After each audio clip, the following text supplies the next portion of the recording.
Educational Communications and this station present Environmental Directions with Nancy Perlman.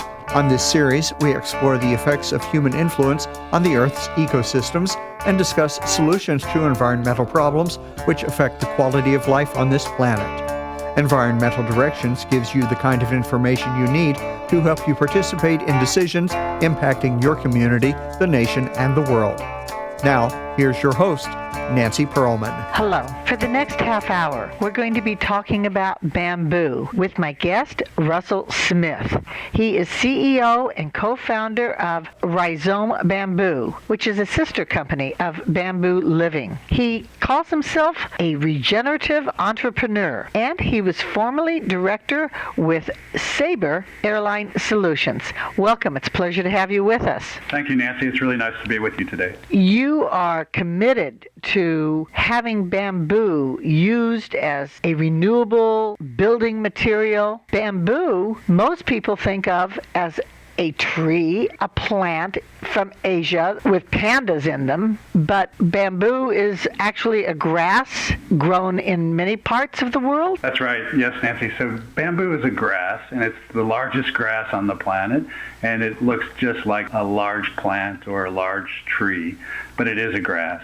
And it does grow in many places around the world, especially in the kind of the subtropical areas that have a lot of rain. Well, it likes a lot of water, and as well in the warmer climates. But there's a difference with the running bamboo that many people use in landscaping in their yards in the city and clumping bamboo. What's the difference? Great. That's a super question. You know, a lot of people think of bamboo and they think of the bamboo that their neighbor planted last planting season, last summer, and then it's in their yard this summer, and that's called a running species. We use a different species, which is called a clumping species, and what that means is the bamboo doesn't run. It puts all its energy into growing more poles, more bamboo poles, but it stays all centrally located at one spot.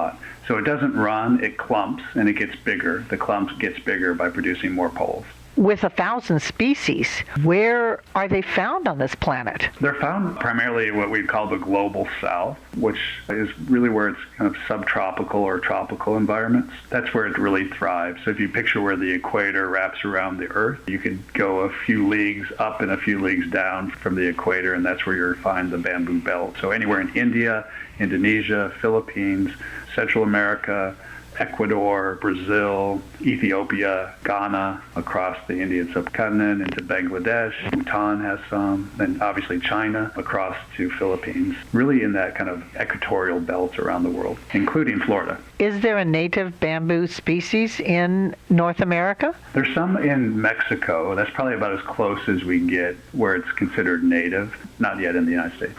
Are all bamboo the same height, or are they different? Are their leaves different? What do they look like? So Nancy, I mentioned there's over 1,000 species of bamboo, and that means there's a super diverse population as a grass.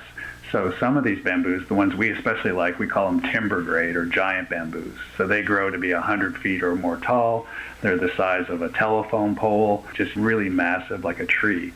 And then there's other bamboos that are smaller diameter, but they grow with, say, more poles, and they grow faster. And they have different colors. You'll see black bamboo poles, you'll see green, you'll see yellow and green. Just a real variety, a real diversity of bamboo shapes of the poles, the lengths of the poles, the height of the poles, the wall thicknesses. I think each bamboo has its own, let's say, strategy, right, of how it works, but the fundamentals are the same. It draws down CO2, carbon, to create life for itself. That's where it gets its sugars. But it comes in a variety of sizes, shapes, colors, and heights. Of the many species of bamboo, how tall are they? What wildlife, other than pandas, enjoy living in bamboo forests? What I've seen in Florida so far is the turkeys are enjoying the bamboo groves, the wild turkeys in southern Florida. The panther, I haven't seen it yet, but we've seen it on video at night, the Florida panther going through the bamboo area. And then, fortunately or unfortunately, depending on your perspective, the snakes seem to like our bamboo grove. So we're kind of on all three levels, from turkey to snakes to the amazing Florida panther. what makes it a grass versus a tree? Because when I see the tall bamboo that I have to deal with, my neighbor's bamboo coming underneath my fence, I think of it as a tree. That's the amazing of it. We call it the miracle timber, but it's not a timber, right? It's a grass, but it acts like a tree, but it really is a grass, and it's the rhizome. So the rhizome underneath it is what the grass roots have. Where are all the different species found, and why do we think of bamboos with pandas? Well, pandas love bamboo. So pandas use bamboo as a key part of their diet, and they like it for the starches. It's rich in starch, and so it's a great fiber source and a source of carbohydrates for the pandas. The pandas that we think of that way are primarily in China, although some have been exported and shared around the world. But most of the bamboo that we think of with pandas is called a moso, and it's a running bamboo, and it's in China. And again, the pandas love it for its nutritional value. But bamboo itself is found in many places around the world, and the bamboo that we use actually isn't co-located next to the pandas. So one of the key things my mom asked me about was to make sure that Rhizome didn't use all the bamboo for the pandas, to leave enough for the pandas. And I'm happy to announce that there's bamboo all over the world that we use that doesn't compete for food for the pandas. You're planting 25,000 acres of bamboo in the Philippines, but are you making sure you're not destroying the rainforest and the natural vegetation in doing so? Thanks for asking that. It's really important. Bamboo has great capabilities as a cash crop, right? So it can be deployed in an organized format in precision agriculture basis. But in the Philippines, we're using it primarily as a watershed protector. So we're planting it along deforested land. That mahogany had been harvested off the land after the Second World War.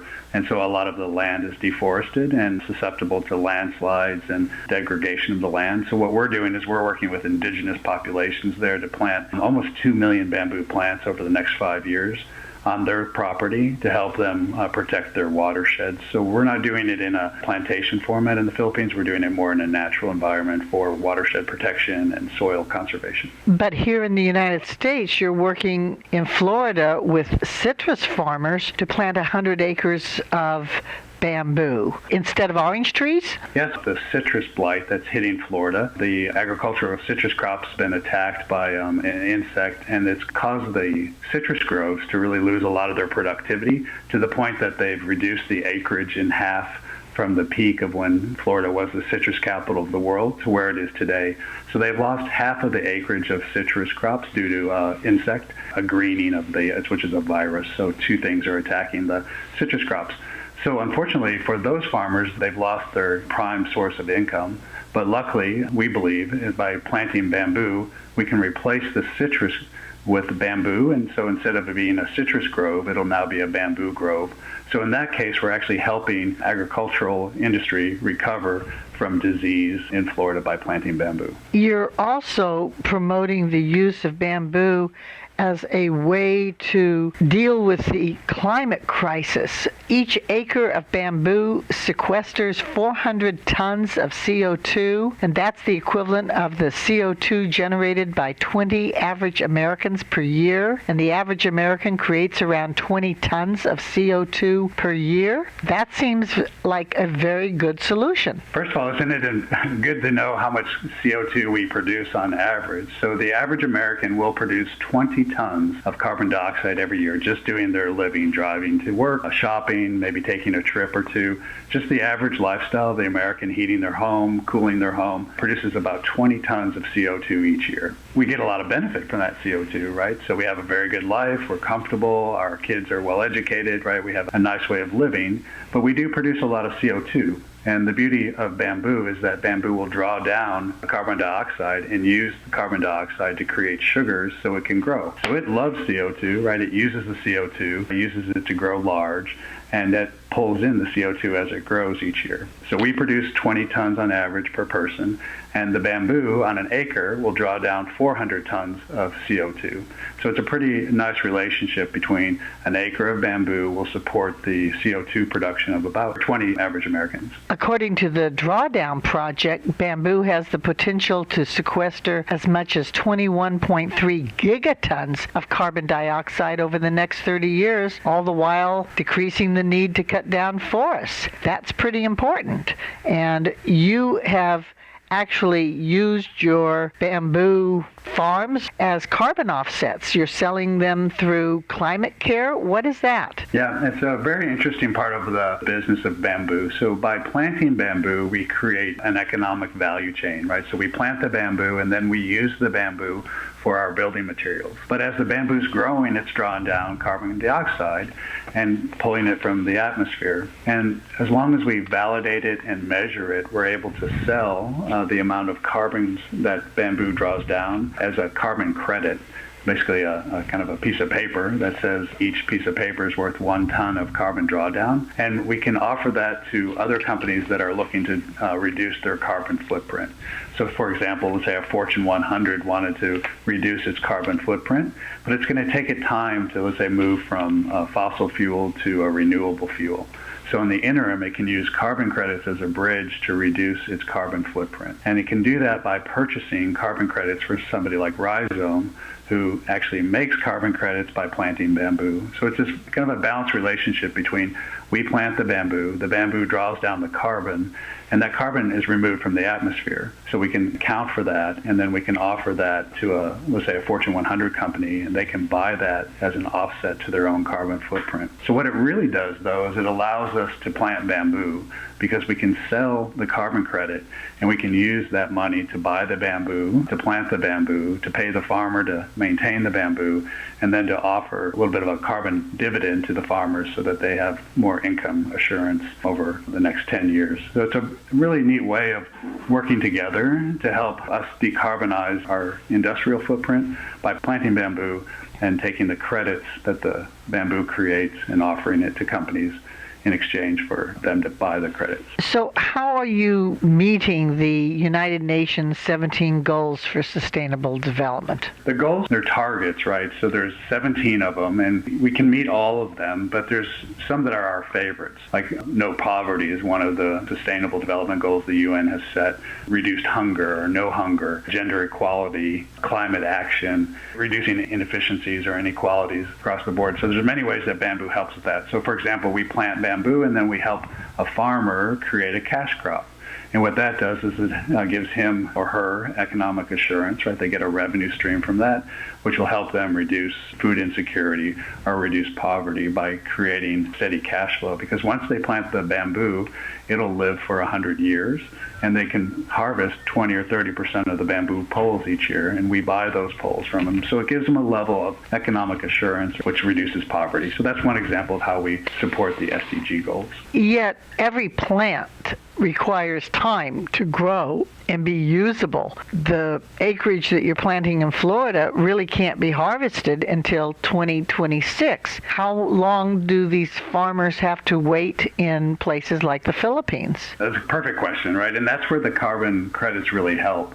Because the carbon credits, we can pre-sell those now, and then we can use that money to pay the farmer. We give the farmer the bamboo, we pay the farmer to plant the bamboo, and then we pay the farmer each year to maintain the bamboo. So the farmer receives the bamboo for no charge, actually gets paid to plant it, and then gets paid each year to maintain it. So it creates a cash flow for the farmer from day one. And then as the bamboo matures, we can start harvesting the poles each year and buy those poles from the farmers. So we use carbon finance or the carbon credits in the first few years while the bamboo is planted and grows. And then when the bamboo is matured, we can buy the poles from the farmer. What I find interesting is that because bamboos aren't trees, you can cut them, but they regenerate. By cutting the bamboo, you're not killing the plant.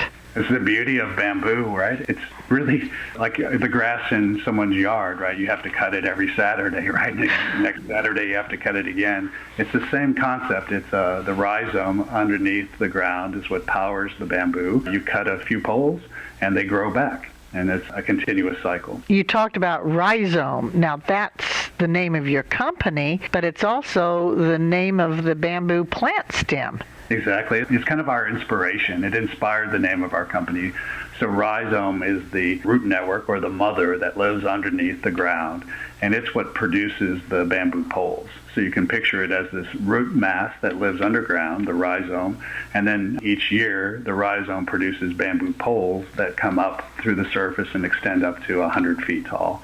So it's really an inspiration for us, and we decided to use that as our company's name as a kind of inspire us. It's all about planting the rhizomes, let the rhizomes grow and mature and create the poles. The poles draw down the carbon dioxide, and then we harvest the poles each year to make building materials. So it kind of was a natural fit for us as both a inspiration, a metaphor, and then the name of our company. Apparently a bamboo plant can be harvested for years because the plant can live up to 100 years old. How do you determine that age? Yeah, that's just based on the history of the bamboo, and it's not too surprising. There are other, like a pecan tree can last 70 to 100 years as well. A citrus tree can last for a long time. So once they get established, they can survive and have a long life. So with a bamboo clump, once we plant it, the rhizome will last for 70 to 100 years. And it's especially if we give it a good base. You know, it starts out healthy and we take care of it over the first couple of years. And then what's really important is that we actually do cut some of the poles each year. It stimulates new growth. It keeps the system energized.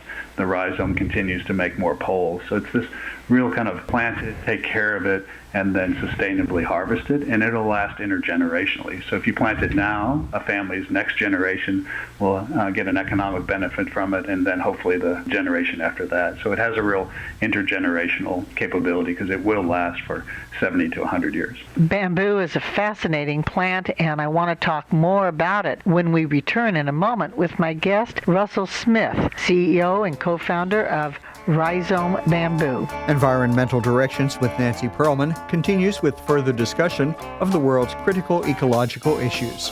For more information, you may call 310-559-9160 or go to www.ecoprojects.org.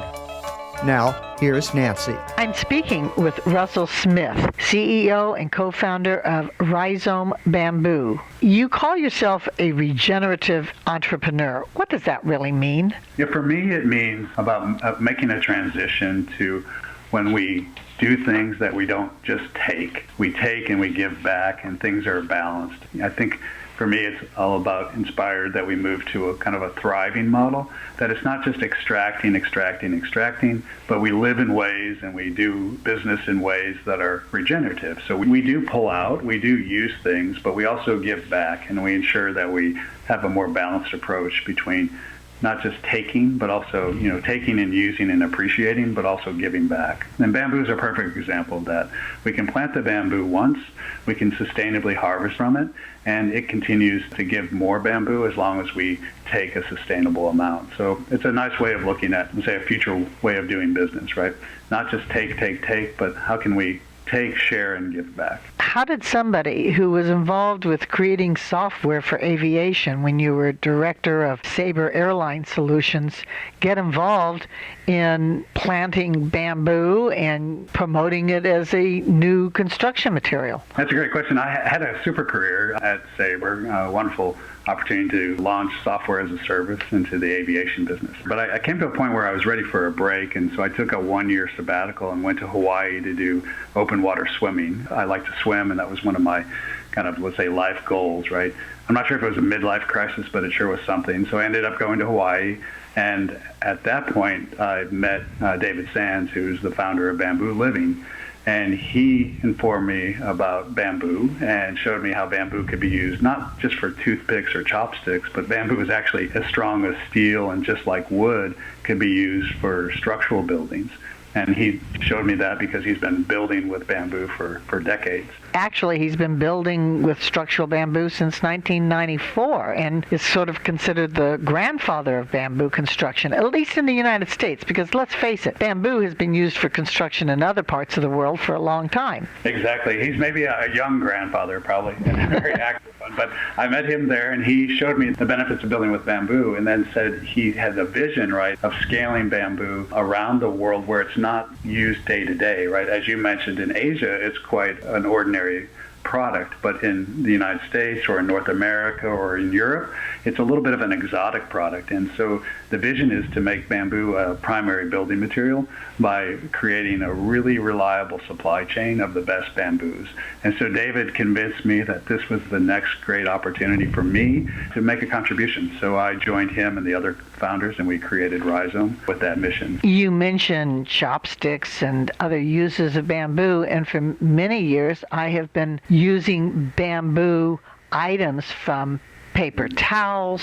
Well, maybe they shouldn't be called paper towels, but for disposable towels, been using bamboo for cleaning materials, for toothbrushes, and many other items that we find in our home. It's been considered a new ecological sustainable material. So what's the difference between using bamboo for those kinds of items versus using bamboo in the construction building trade? Yeah, it's really about the fiber, the bamboo fiber itself. So we can think about bamboo as a grass, or we think about it as a pole, but it's truly the bamboo fiber. And the bamboo fiber is pretty ambidextrous, so to speak, right? You can use it in many different ways. We choose to use it for its structural capabilities and put it into buildings. But a lot of people use it for pulp, right? You can create bamboo paper towels. You can create bamboo tissue paper. You can use it as a charcoal and use it in soaps and shampoos. I've seen it in nutritional products. Definitely can use it for small toothpicks and chopsticks. So it has a great use in many different ways, including even as a biofuel. So bamboo, the fiber itself, is really flexible and can be used in many different ways. But Rhizome, at Rhizome, we're all about making bamboo big, and we're all about making it a structural building material. But there's great uses of bamboo that you see, and great to hear that you're using it in your home as well. I enjoy it, and it lasts a lot longer, and it's sturdier than so many of the other products made out of recycled materials that I traditionally have used. But I'm curious about the cost of bamboo timber. Is it comparable to the cost of wood? It can be. We think eventually it'll be actually cheaper than wood. And the reason it'll be cheaper than wood is because what we've already talked about here on your show, right? You can plant it one time, it'll last for 100 years, and you can cut it every year, and it'll grow back. It regenerates. So it's got like the first principal elements to be the most efficient material on the planet. So we know and we believe that it will be cheaper than wood someday. But that someday is not here today. We've got to get there. And we're going to get there by planting. We have to get it planted here in North America so we don't have such a long supply chain. But it definitely has the possibilities, Nancy, of being, we think, the lowest priced primary building material. But in the meantime, we're selling it at what is probably on parity with other hardwoods. It's not yet on parity with, let's say, chipboard, but it is on parity today with other hardwoods, which is a great entry point for us because it finishes beautifully, it looks beautiful, it's super strong, so it works well in that market segment. What's involved in getting this ICCES approval, and who approves what? That's a mouthful, isn't it? ICCES. So that's the International Code Council, and it's a U.S., North America-centric rating system. And David Sands is the first to take bamboo through that process. And through Bamboo Living, our sister company, he was able to get the bamboo pole certified as being structurally sound, so to speak. So it meets the building codes that are established by ICC. So it's a great third-party credential that says, wow, bamboo is strong. Bamboo does make for a long-living, long-working building material, and thus it meets building codes. And what was important for that is it allowed Bamboo Living to sell houses that you could get a mortgage on because it met building codes. You say that the way we calculate the carbon credits for growing trees isn't a great model for how calculating bamboo carbon sequestration. Can you tell me what's wrong with the current model, and what models do we have to change? So bamboo is new too, right, as a carbon drawdown solution. We're the first ones to get it at scale, certified and sold as a carbon drawdown solution. There's been small pockets of it, but we're the first ones that we're aware of that have done it at scale. What we're doing is we're taking bamboo, which, as we talked about, is really a grass, but we're positioning it as a reforestation product. And the typical reforestation product is using trees. So we follow the tree format for carbon sequestration modeling as well as for certification. But like we already talked a little bit about on your show today, bamboo keeps growing, right? You can cut it and it grows back. So the model isn't perfect from a standpoint of how bamboo will last for 100 years. It'll keep growing even after you cut it. So what that means is it'll keep sequestering carbon for a long time. But today we follow the tree model that has a kind of a set amount of time and how much time you can use to calculate the carbon drawdown. And it's based on how a tree grows rather than how a bamboo grows. So someday we hope to educate the industry and show them that bamboo has a different methodology and a different impact for carbon drawdown. But in the meantime, we're happy to work with the current standard, which is based on trees. We certainly have to be ready to adapt to new materials and new ways to provide sustainable items in our lifestyle.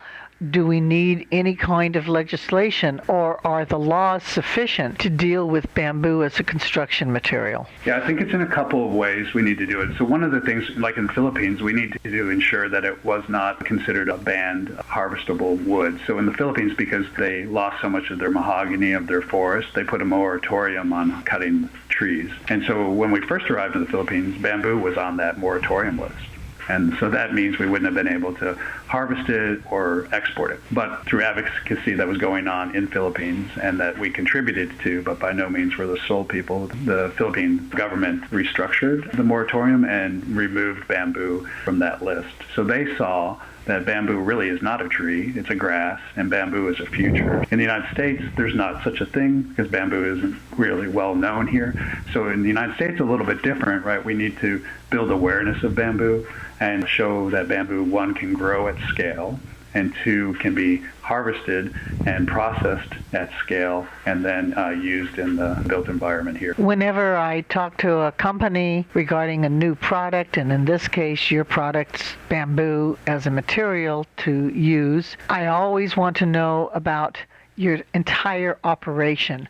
Are you being sure that you're not polluting the water and the air in your operations? You don't have a factory per se, but you have farms. Are you making sure that pesticides and herbicides that are toxic to people and wildlife aren't being used? Thanks for asking that. We do in the Philippines, we are working with tribal entities, indigenous populations that are very centric on protecting the ancestral homelands and not using heavy pesticides. And luckily, because bamboo's a grass, right, you don't actually want to use a lot of the herbicides. So there we're not planting with the heavy herbicides. We do use some fertilizers at the beginning, but hopefully they're usually composted fertilizers. It's a pretty balanced footprint for planting. And then we do have a manufacturing facility in the Philippines, and there we take the bamboo and we turn it into bamboo boards and veneers and other types of building materials. And there we are aware of our manufacturing footprint, and we're also aware of how we process. And so we create a safe work environment.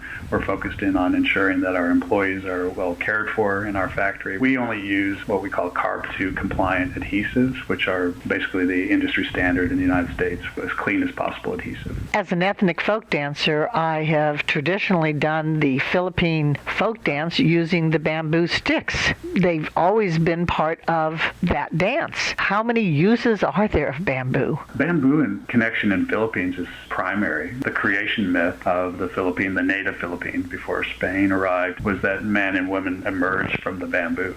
So it has a deep, long history in Philippine culture and is represented today in all kinds of ways. They use it, as you just said, in their arts and crafts. They use it in farming. The guys that work in our factory tell me that they grew up using it to shoot bottle rockets at each other, as growing up. So it has a wide range of uses. But what we're helping them do is see it as a structural material, and that yet hadn't established in Philippines. What kind of information will people find on your website? They can visit us at rizomebamboo.com. They'll find out about our products that we have available today.